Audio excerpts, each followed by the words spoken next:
Hey, I'm Lara, and today I will talk to book Gladiator. I wrote rewrites written by Hisman.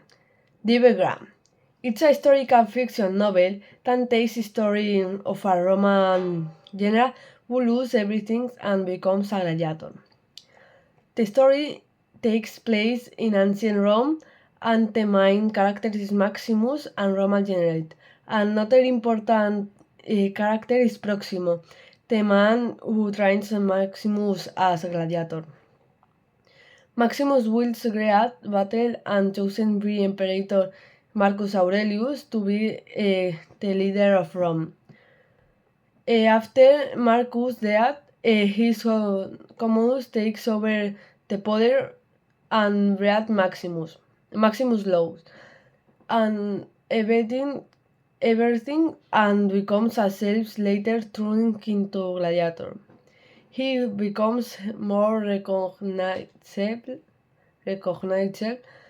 and strives to bring justice to Rome.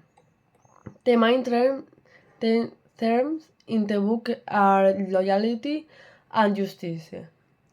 It's also tells reals that even in the darkest moments you can still fight for what is right and make a difference. Israel enjoyed this book because of its exciting story and strong character. I liked how Maximus never gave up and showed both emotion and courage. I would recommend this book to enjoy who enjoys action, historic and stories with a strong message.